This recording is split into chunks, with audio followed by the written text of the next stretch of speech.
आनंदी प्रेक्षकांनो, मालिकेमध्ये आता एकदम जबरदस्त टर्निंग पॉइंट आलेला आहे। आत्तापर्यंत आपण इकडे पाहत आहोत की या सगळ्यामध्ये पृथ्वीने सिलेक्ट केलेला आहे मॉडेलिंगसाठी आनंदीला, पण त्याच वेळेला मात्र आता शिल्पाचा पडलेला चेहरा बघताच इकडे आता पृथ्वीने खूप मोठा निर्णय घेतलाय आणि त्यानंतर शिल्पाने मात्र आता आनंदी या कॉम्पिटिशनसाठी कशी लायकीची नाही आहे हे सगळं सिद्ध करण्याचा जो काही प्रयत्न केलाय तिथेच आता पृथ्वीने मात्र इकडे या सगळ्यामध्ये मध्य गाठत खूप मोठी घोषणा करत आता आनंदी आणि शिल्पा या दोघींच्या मध्ये आता कॉम्पिटिशन ठेवलेली आहे। आणि या सगळ्यामध्ये मात्र आता किंवा साडीच्या मॉडेलिंगसाठी सिलेक्ट करण्यासाठी या दोघींची कॉम्पिटिशन ठेवताच मात्र एक वेगळाच सत्याचा उलगडापसुद्धा होणार आहे आणि त्याचबरोबर शिल्पाचा माजसुद्धा उतरणार आहे। नक्की काय घडणार आहे, कसं घडणार आहे आणि या सगळ्यामध्ये पृथ्वीने काढलेला मध्य या सगळ्यामुळे नक्की काय घडलंय सगळं पाहूया। इकडे आपण पाहिलेलं आहे की आता विद्याधर पूर्णपणे या सगळ्यामध्ये आता वेडापिसा झालेला आहे। काहीही झालं तरी त्याला युगंधरला जेलमध्ये पाठवायचं आहे आणि त्यासाठी त्यांनी आता फॉरेन्सिक डिपार्टमेंटला बोलवत आपल्या व्हॅनची पूर्णपणे आता तपासणी करायला सांगताच त्या व्हॅनमध्ये जळलेल्या RDXचे अवशेष सापडलेले आहेत आणि त्यानंतर ते RDX कुठून आलं, काय आलं या सत्याचा ज्या वेळेला शोध घेण्याची मोहीम सुरू होते त्यावेळेला शिर्केंपर्यंत ही बातमी पोहोचलेली आहे आणि शिर्के आता फोन करतात ते म्हणजे स्वतः युगंधरला फोन केल्यावरती शिर्के मात्र सांगायला लागतात, युगंधर साहेब आपल्यापर्यंत मात्र आता सत्य येऊन पोहोचलेलं आहे, म्हणजे तुम्हाला या सगळ्यामध्ये आता मात्र जाब विचारायला पोलीस कदाचित येऊ शकतात, कारण जे काही त्या व्हॅनमध्ये RDX सापडलेलं आहे ना त्या RDXच्या मुळे आता ते आपल्या कंपनीमधूनच हे करण्यात आलं होतं हे सत्य समोर येईल। पण आपण पाहिले की इकडे युगंधर मात्र आता एकदम निवांत आहे, युगंधर काहीच बोलत नाहीये आणि त्यावेळेला मात्र आता शिर्केंना तो सांगतो, शिर्के खूप रात्र झाले, तुम्ही झोपण्याचं काम करा। आणि त्यावरती मात्र आता इकडे शिर्केंना जरा आश्चर्य वाटले की काय झालंय, मालक साहेब काहीच का बोलत नाहीयेत, म्हणजे आता त्यांच्या डोक्यात चाललंय तरी काय। पण इकडे युगंधरने अशी मोठी योजना केलेली आहे, त्याला माहिती आहे की काय काय ह्याचे परिणाम होऊ शकतात आणि आपण हे सगळं केल्यावरती विद्याधर गप्प बसेल असं त्याला म्हणजे वाटतच नाहीये। त्याला आता वाटतंय की या सगळ्यामध्ये काहीही झालं तरी सुद्धा म्हणजे त्याने ऑलरेडी हे सगळं केलेलं आहे आणि त्यानंतर मात्र आता तो विचार करतोय ह्या सगळ्या गोष्टींची मला कल्पना होती, मी या सगळ्याला तयार होतो। खरंच या सगळ्यामध्ये मात्र आता त्यांनी काय केलेलं असतं तर जे RDX त्याने त्या गाडीत टाकले ते स्वतःच विद्याधरच्या कंपनीमधून आणलेलं आहे आणि त्यामुळे युगंधर इतका निश्चितपणे बसलेला आहे आणि शिर्केंना मात्र कळत नाहीये की या युगंधर साहेब इतके शांत कसे बसलेत।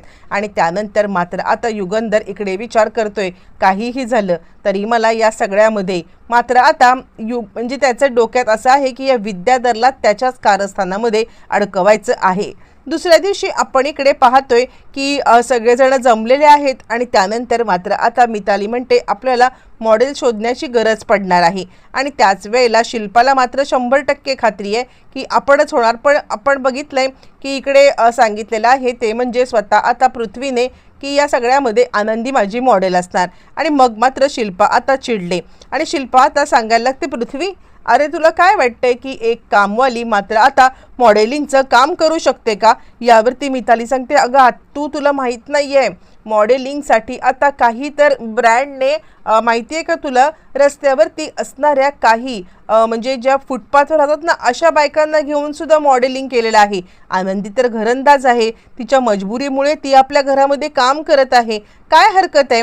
आणि त्यावरती पृथ्वी म्हणतो मी मुळातच हे सगळं मानत नाहीये, आपल्या मॉडेलिंगसाठी म्हणजे आपल्या साडीच्या ॲडसाठी मला तर परफेक्ट मॉडेल फक्त आणि फक्त आनंदीच वाटते, त्या उपर मला आता कुणीच वाटत नाहीये। असं म्हटल्यावरती मात्र आता मिताली म्हणते, आत्तू तुझ्या डोक्यात काय आहे। पृथ्वी सांगतो काही नाहीये, आत्तूला या सगळ्यामध्ये कळत नाहीये की म्हणजे कशा पद्धतीने ते हे करेल, तिला वाटते की आता म्हणजे आपलं प्लॅनिंग फ्लॉप जाऊ शकतं। असं म्हटल्यावरती शिल्पा आता सांगायला लागते तसं नाहीये, पण आता काल तू माझी साडी पाहिली होतीस आणि ती साडी पाहून आता तू या सगळ्यामध्ये मात्र आता तुझी सिलेक्शन केलं होतंस. मग असं असताना अचानकपणे तुला आनंदी कशी काय सुचली? यावरती तो म्हणतो, नाही आत्या, मी काय बोलतोय ते ऐक ना, माझ्या नजरेसमोर तू सुद्धा होतीस, पण कसं आहे ना, तुझा जो काही ग्रेस आहे ना, तो ग्रेस एकदम खानदानी आहे आणि या सगळ्यामध्ये मात्र आता सामान्य वाटणारी मुलगी आता जर का मॉडेल म्हणून उतरली ना, तर मला असं वाटते की या सगळ्यामध्ये मात्र आता म्हणजे इम्पॅक्ट जास्त पडू शकतो. यावरती धनश्री सांगायला लागते, असं कसं? आपण ह्याची कॉम्पिटिशन करूया. आपण आता बघूया की साध्या म्हणजे साध्या मुलीला लोक पसंती देत आहेत की घरंदाज घराण्याला. यावरती शिल्पा म्हणते, मला ही आयडिया एकदम धनश्रीची योग्य वाटलेली आहे. म्हणजे आता आपणच आपला निर्णय घेण्याच्या ऐवजी जर का आपण हा निर्णय ग्राहकांवरती सोडला तर.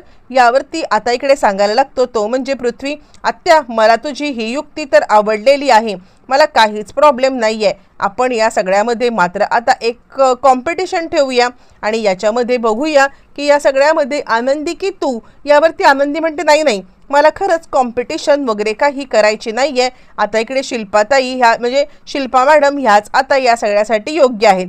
यावरती तो सांगायला लागतो, अगं तसं नसतं आनंदी, म्हणजे आता जर का आपण कॉम्पिटिशन घेतली ना तर एक आपल्या म्हणजे जे काही आपण हे करतोय ना सुरू बिझनेस, त्याला एक हाईपसुद्धा मिळेल. तुला कळतंय का? म्हणजे आता ह्या सगळ्या गोष्टी सोशल मीडियावरती वगैरे आल्या ना तर हा पब्लिसिटी स्टंटसुद्धा होऊन जाईल. त्यामुळे आपल्याला इकडून आणि तिकडून दोन्हीकडून फायदाच आहे. आणि त्यावरती मग आता आनंदी हो नाही करता करता या कॉम्पिटिशनसाठी आता तयार झालेली आहे.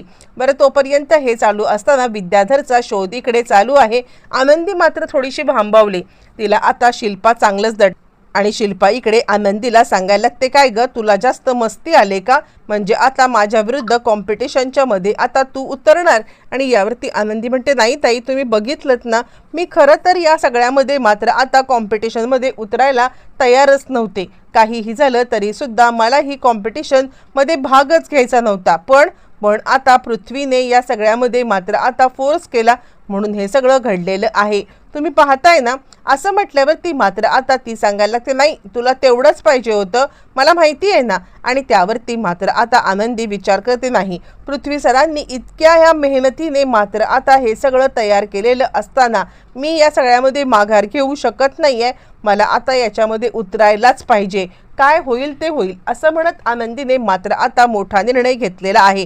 बरं, तोपर्यंत इकडे आता इकडे विद्याधर सांगत आहे, काहीही झालं तरी सुद्धा RDX तू कुठून आणलेस ना त्याचा शोध घेत पोलीस येतच असतील. आणि तितक्यात मागून पोलीस येतात. पोलीस आल्यावरती मात्र आता विद्याधर सांगायला लागतो, आला ना पुरावा? म्हणजे तुला काय वाटलं होतं की तू सगळी कांड करशील आणि तुला कोणत्याही प्रकारचा मला पुरावा सापडणार नाही? घे, पुरावा सापडला. सांगा इन्स्पेक्टर साहेब. आता सगळेजण कानामध्ये प्राण आणून ऐकतायत की काय झालंय. खरंच युगंधरने मात्र आता हे ठेवलंय, हे सिद्ध होणार का? आणि त्यानंतर मात्र आता लगेचच इकडे पोलीस सांगायला लागतात, 1 मिनिट विद्याधर सरकार, तुम्हाला जे काही सांगायचं आहे आणि ते सुद्धा एकदम वेगळं आहे. आणि त्यावरती मग आता इकडे सांगायला लागतात, अहो, जे RDX सापडले ना ते तुमच्याच कंपनीत सापडले. विद्याधरवरती हसावं की रडावं काहीच कळत नाहीये. आणि तो म्हणाला, तर कसं शक्य आहे? मीच माझी गाडी आता उडवेन का? यावरती युगंधर सांगायला लागतो, का नाही? कारण आता इन्शुरन्ससाठी म्हण, अजून कशासाठी म्हण, पब्लिसिटीसाठी म्हण, मला अडकवण्यासाठी म्हण, तू हे सगळं करूच शकतोस ना. आता विद्याधरला कळलंय की बाप असतो आणि आता आपण कितीही काही केलं तरी सुद्धा या सगळ्यामध्ये आपण मात्र चेलेच राहिलेलो आहोत. आणि त्यानंतर तो म्हणतो, बघून घेईन तुला. कारण आता पुरावा असं म्हणायला गेलं तर आता काहीच पुरावा राहिलेला नाहीये.